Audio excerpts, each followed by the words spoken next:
Hello friends, இன்றைக்கோட ஒரு வழியாக Pongal cleaning முடிஞ்சது. ஃப்ரைடேவோடனா பொங்கல் கிளீனிங் முடிச்சிடணும் அப்படின்னு சொல்லி நினச்சிக்கிட்டே இருந்தேன்.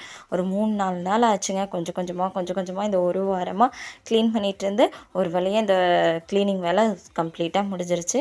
நீங்கள் பொங்கலுக்கு க்ளீன் பண்ணிட்டீங்களா அப்படின்னு கண்டிப்பாக கமெண்டில் ஷேர் பண்ணுங்கள், நானுமே தெரிஞ்சுக்கிறேன். நீதிக்கு கமெண்ட் பண்ணியிருந்த எல்லாத்துக்கும் ஒரு பெரிய தேங்க்ஸ் சொல்லிடலாமா? கங்கா, நாகராஜன், யுவாசங்கி, ஜெயா, அபி இவங்க எல்லாத்துக்கும் ஒரு பெரிய தேங்க்ஸ். இதே போல் உங்கள் லவ் அண்ட் சப்போர்ட்டை எப்போவுமே எனக்கு கொடுத்துட்டே இருங்க.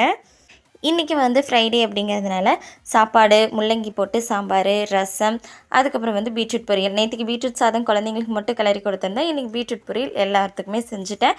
உங்கள் வீட்டில் இன்றைக்கி மதியம் லஞ்ச் என்ன அப்படின்னு சொல்லிட்டு கண்டிப்பாக கமெண்டில் ஷேர் பண்ணுங்கள். பெட்டு விரிப்பு, தலகாணி வரை எல்லாத்தையும் எடுத்து துவைச்சி போட்டிருந்ததுனால எல்லாத்தையுமே இப்போ தான் எடுத்து அரேஞ்ச் பண்ணி வச்சேன். நீங்கள் பொங்கல் கிளீனிங் முடிஞ்சிருச்சா இல்லை இன்னும் பண்ணிகிட்ருக்கீங்களா அப்படிங்கிறதையும் கண்டிப்பாக கமெண்டில் ஷேர் பண்ணுங்கள், நானுமே தெரிஞ்சுப்பேன். தேங்க்ஸ் ஃபார் வாட்சிங். Keep supporting me. Bye.